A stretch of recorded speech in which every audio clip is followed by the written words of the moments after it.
Olá pessoal, dando continuidade ao nosso tema de zoologia dos invertebrados, os artrópodes. A gente já conversou sobre os crustáceos, já conversamos sobre os quelicerados. Então, continuando aí com os mandibulados, vamos falar agora sobre os hexápoda, ou também conhecido aí mais familiarmente por vocês por insetos.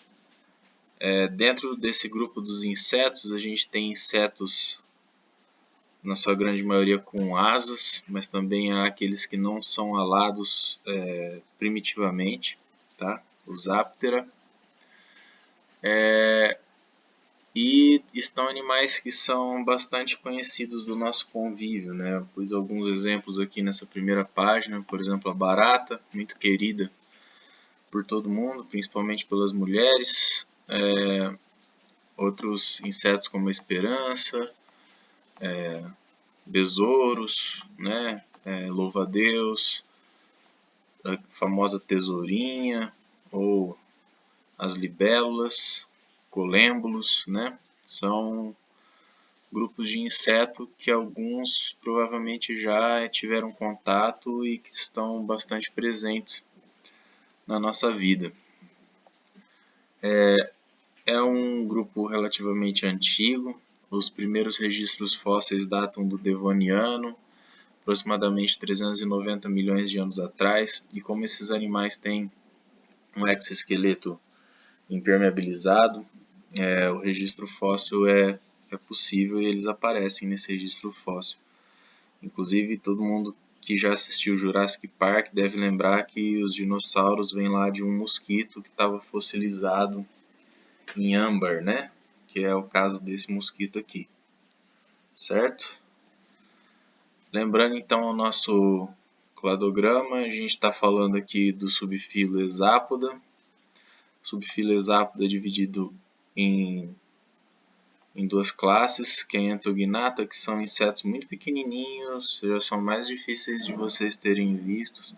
Eles também são conhecidos como Aptera, né, que são animais sem asas. E do grupo dos Inseta, que são mais de 30 ordens, né? Vamos ver aí, tem Coleóptera, Diptera, entre outros, né? Um grande número de grupos aí. Então, se a gente der uma olhada aqui nos animais, que é o que a gente vem tratando na zoologia, a gente vai ver que nos animais não, nos seres vivos, né, em todos os seres vivos, mas a gente vem tratando dos animais, mas nos seres vivos, se a gente pegar aí plantas, algas, fungos, protozoários e os outros animais, existem menos espécies descritas do que existe em espécies de insetos. Então, é aproximadamente 1 milhão de espécies descritas, a gente estima que possa ter 3 milhões. Então, é um grupo com grande sucesso evolutivo, extremamente biodiverso e, como não poderia deixar de ser, relativamente importante para a nossa vida, tanto quando que a gente fala de ecologia, quanto questões sociais como doenças e acidentes, tá? Se a gente pegar só o grupo dos insetos, a gente vai ver que a maior ordem dos insetos é a ordem Coleóptera, que é a ordem dos besouros, né?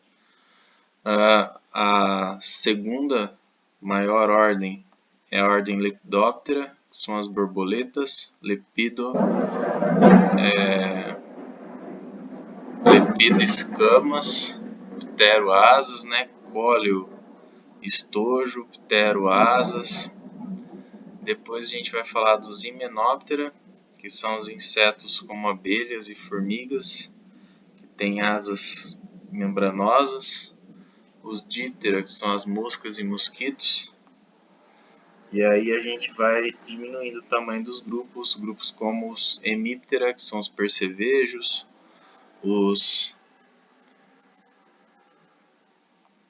e outros grupos menores, né? como o grupo das libélulas, dos gafanhotos, né, os Orthoptera. Então vão ser grupos menores esses outros, beleza? Mas é uma grande diversidade, um grande número de espécies, números maiúsculos mesmo. Então são aproximadamente 1 milhão de espécies descritas, eles são principalmente terrestres. E para não ter dúvida, se eu ver um bichinho por aí e quiser saber se aquele bichinho é um inseto, eu conto o número de pernas, e se ele tiver 3 pernas, 3 pares de pernas, né, 6 pernas no total, aquele bicho é um inseto. Eles também costumam ter 2 pares de asas, são os primeiros invertebrados a conseguir voar, e isso poderia ser uma boa justificativa para que a gente tivesse tantas espécies atualmente, uma vez que eles conseguiram chegar em ambientes que os outros animais até então não chegaram, encontram nichos vagos e se adaptam e evoluem para ocupar esses nichos. E aí isso gera uma grande quantidade de espécies, isso aliado a ciclos de vida curto, reprodução com um grande número de descendentes. Então isso possibilita evolução e acelera essa especiação. Eles têm apenas um par de antenas, fazem trocas gasosas por um sistema traqueal, que aqui nessa mosca a gente consegue ver bem as traqueias. Essas traqueias se abrem em um poro na região do abdômen, onde as trocas gasosas são feitas. E as excreções são por túbulos de Malpighi, e eles têm um exoesqueleto, uma cutícula de proteção contra os predadores e bastante importante na impermeabilização do corpo deles. Eles são bastante importantes na polinização. Então ali tem uma foto de uma abelha, né, que cheia de pólen, então ela pousa em uma flor, se lota de pólen, vai para outra flor e poliniza essa outra flor. Isso é essencial para a gente, tá? Estima-se que 2/3 das plantas do mundo precisam ser polinizados por insetos. Isso significa que se a gente não tiver mais inseto, não vai mais ter polinização dessas plantas. Então plantas, inclusive, que a gente se alimenta delas, uma das principais talvez seja a soja. Quem faz a polinização são abelhas. Existem em alguns países pessoas que têm caminhões cheios de abelha, que vão para a plantação, abrem esses caminhões e as abelhas podem sair para fazer a polinização das plantações. E todo mundo sabe que as populações de abelha vêm desaparecendo, e isso tem preocupado bastante as autoridades da agropecuária, fitossanidade e os pesquisadores, certo? Então a polinização é um serviço ecológico essencial e necessário. Além disso, tem outras importâncias que já não são tão boas assim, mas a gente precisa falar delas. Muitos insetos são vetores de doenças. A gente vive numa região onde tem muita dengue, né? Chikungunya, zika. Todas essas doenças são transmitidas por um mosquito, que é um inseto, que é o Aedes aegypti. Além disso, a gente tem, por exemplo, a doença de Chagas, que é transmitida pelo barbeiro, que é esse percevejozinho aqui.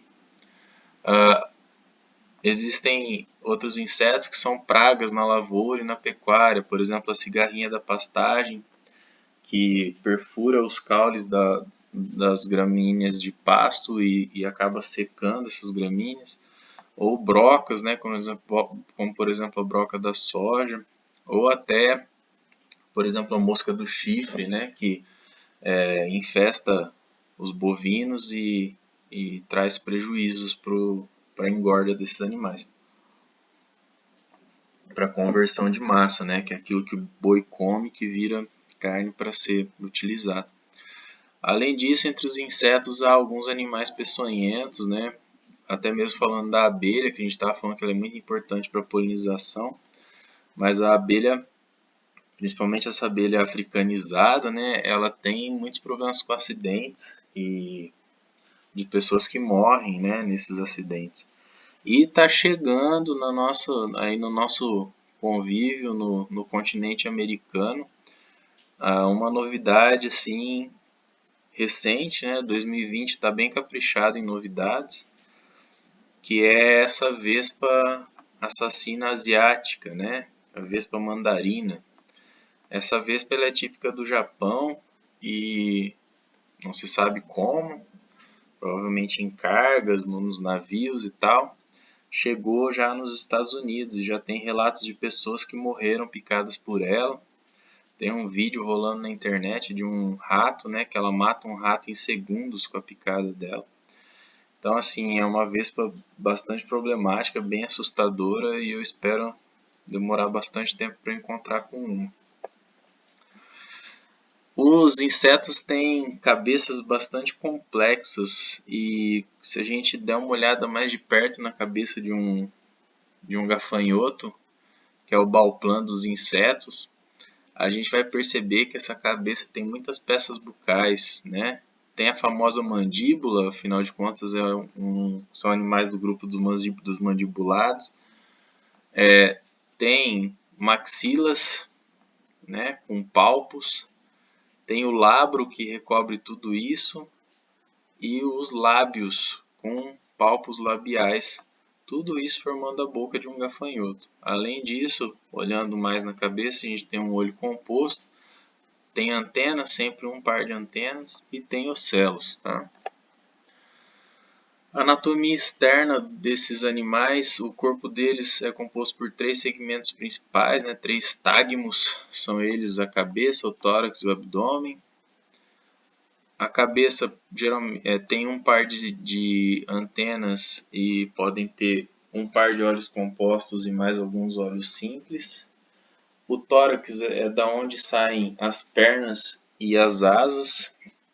E o abdômen geralmente não tem apêndices a não ser os apêndices da cloaca, para cópula, né? E esse abdômen é todo cheio de espiráculos, aonde se abrem traqueias, que é o que faz as trocas gasosas no corpo do animal.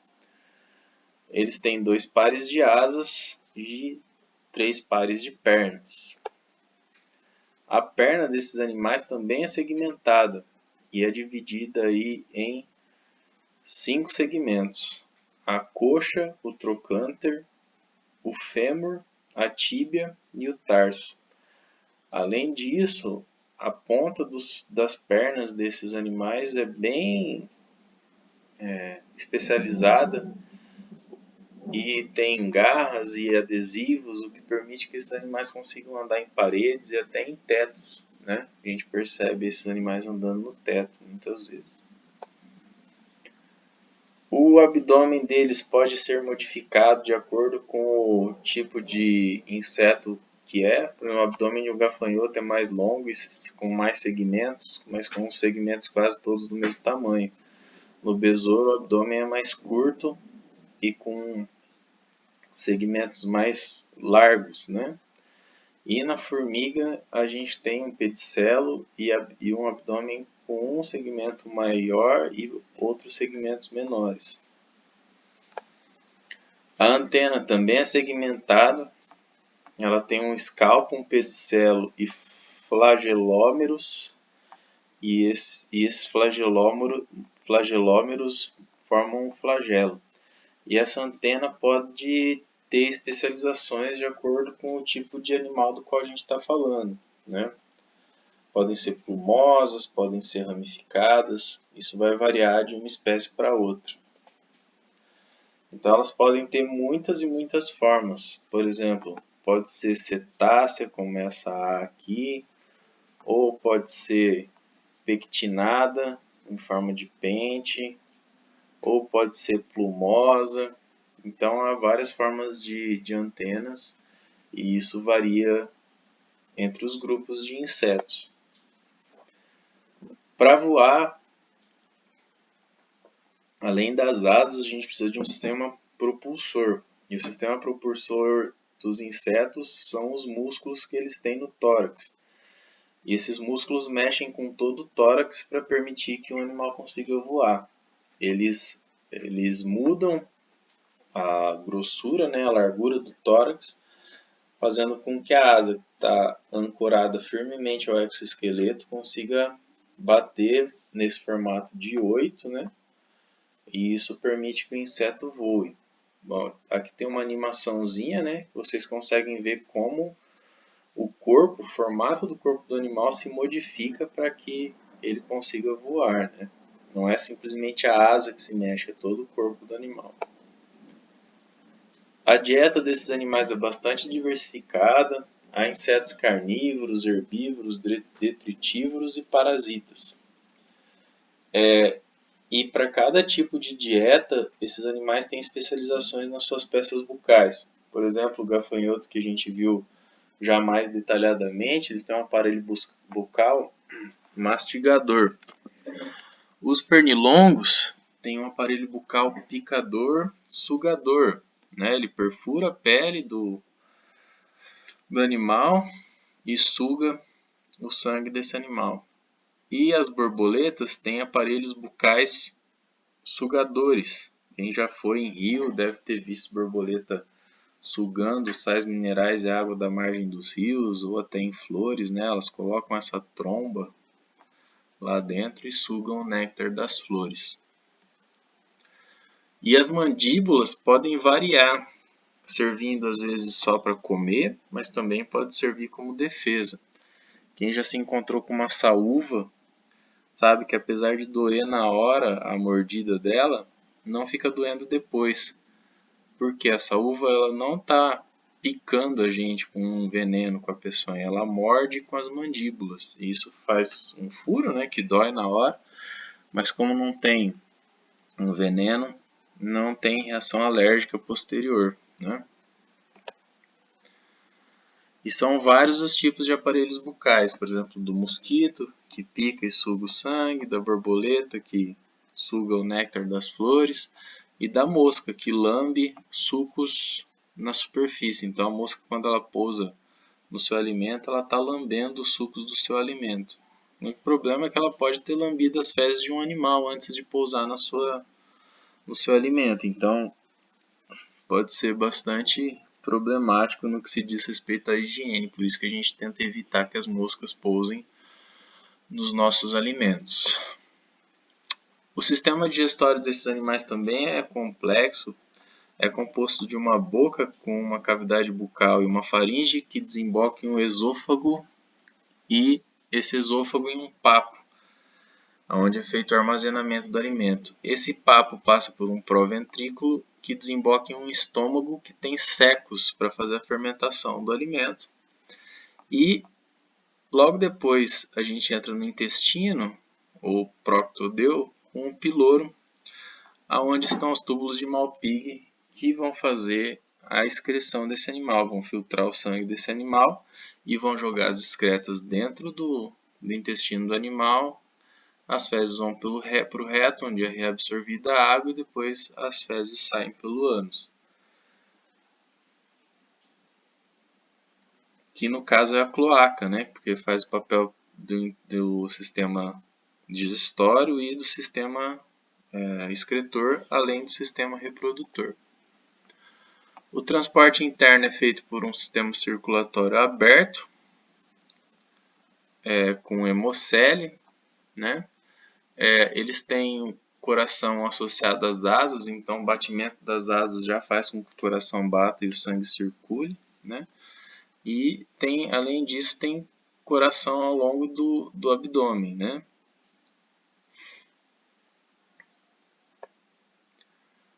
As trocas gasosas são feitas por traqueias, que se abrem nos segmentos abdominais em espiráculos, né? E essas traqueias levam oxigênio diretamente aos tecidos. Por isso o sistema circulatório deles não tem papel em levar gases, né? Transporte de gases, porque as traqueias levam os gases diretamente aos tecidos. A excreção é feita então por túbulo de Malpighi, as excretas saem junto com os restos de alimento pelo ânus. Então, está aqui os túbulos de Malpighi fazendo as excretas e as fezes já saem com as excretas. E na região final do intestino é feita a reabsorção de água e íons. Tá? O sistema nervoso deles é composto por um cérebro, que é um gânglio supraesofágico. Esse cérebro é dividido em protocérebro, onde estão os gânglios pré-antenais, que inervam os olhos e ocelos. Um deuterocérebro, onde estão os gânglios antenais, que inervam as antenas. Um tritocérebro, que inerva o lábio. Um gânglio subesofágico, que inerva os gânglios do segmento e o aparelho bucal. Um cordão nervoso ventral, com gânglios torácicos abdominais. E um sistema nervoso visceral, que inerva os órgãos internos. E um sistema nervoso periférico, que inerva os músculos e os órgãos do sentido. Então, é um sistema nervoso já bem mais complexo do que os que a gente vem vendo até agora, né? Então, só vendo, né? O protocérebro, deuterocérebro e tritocérebro, com os gânglios torácicos e gânglios abdominais. Então, onde que isso fica no animal? A gente tem a cabeça dele, os olhos, né? E atrás dos olhos tem os lobos ópticos. E o protocérebro é o primeiro, que inervam os olhos, deuterocérebro inervam as antenas e tritocérebro inervam as peças bucais. Se comunica com o glândula subesofágico, que vai inervar a mandíbula e maxila, e isso vai para os gânglios torácicos e depois os gânglios abdominais. Com esse cérebro já bem desenvolvido, a gente tem uma gama de aparelhos sensoriais. As antenas, por exemplo, né, os ocelos e olhos, e as sensilas, que estão espalhadas pelo corpo do animal e que podem ter diversos tipos de funções, funcionando, por exemplo, como mecanorreceptores, ou seja, o tato desses animais, quimiorreceptores, que é o olfato, propriocepção, que é aquele sentido que fala para o animal qual é a posição dele, a aceleração, né? Higrorrecepção, que vai captar qual é a umidade do ambiente e falar se ele está num ambiente confortável, ou muito úmido, ou muito seco. E a termorrecepção, que vai falar para o animal se ele está num lugar muito quente, muito frio e se está trazendo algum risco para ele. Eles são, de forma geral, animais dioicos, com fecundação interna, e essa diferenciação em dois sexos também reflete a diferenciação no sistema reprodutor. Então, aqui é o aparelho reprodutor feminino, onde a gente vê ovários, que formam óvulos, e espermatecas para receber o espermatozoide do macho. E aqui o sistema reprodutor masculino, com testículos, glândulas acessórias e duto ejaculatório com o pênis, para colocar os espermatozoides dentro da fêmea, uma vez que são animais terrestres e eles têm que se reproduzir com fecundação interna. Os ovos são bastante resistentes, coriáceos e impermeáveis. Provavelmente vocês já mexendo em folhas pela cidade aí, se depararam com esse tipo de estrutura. Isso é um conjunto de ovos, que se a gente olhar no microscópio podem ter formatos bem diferentes, bem bonitinhos. Tá?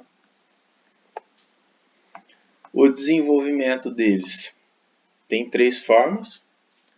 Podem ser ametábulos, que é quando não passa por nenhuma metamorfose. Hemimetábulos, quando o jovem se parece bastante com o adulto, geralmente a única diferença é a presença da asa. E holometábulo, que é quando a gente tem uma transformação completa de uma larva que não se parece nada com o adulto, passando por um estágio de ninfa, pupa e o adulto. Então, ametábulo nasce do ovo já um jovem muito parecido com o adulto. Hemimetábulo é o caso da barata. Do ovo nasce uma ninfa sem asas e essa ninfa se transforma na barata com asas. Então, todo mundo já deve ter visto essa ninfa em alguns lugares onde tem bastante infestação de barata. É uma barata jovem.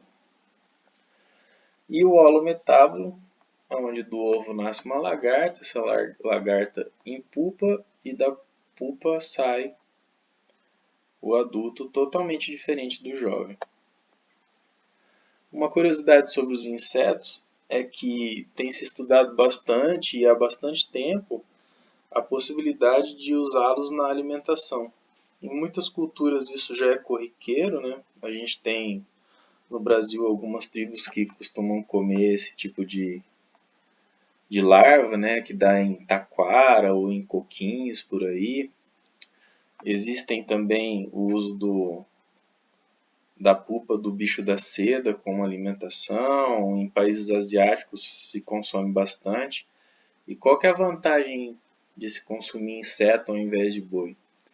É que é uma comida com um grau proteico muito maior, com um alto valor energético, então 100 gramas de carne teria 191 calorias, enquanto 100 gramas de inseto teria 430.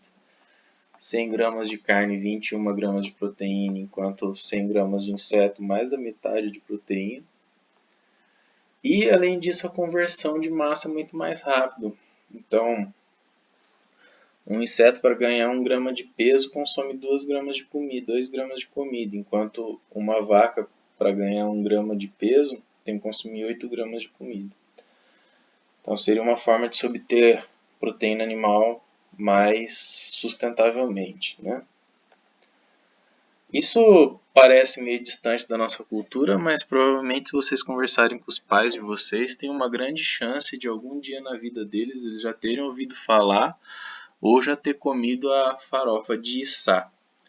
A içá é uma formiga característica ali do interior de São Paulo, né? Minas Gerais também, aqui no Mato Grosso do Sul também é comum de se ver. E quando eu era criança era comum, durante as revoadas das formigas, as crianças saírem para pegar essas formigas porque se preparava essa farofa somente com o abdômen dela. Então a bunda da formiga, né? Retira o resto, refoga, torra e incorpora a farofa. Ela tem um sabor de capim-limão, né? Um pouco ácido. Dá para se apreciar, é gostoso sem nenhum problema. E ultimamente isso tem virado inclusive um prato de alta gastronomia. E eu já vi em reportagem que se come com essa folha da Ora Pronobis, né? Seria o modo tradicional de consumir. E aí, vai uma formiguinha aí, gente?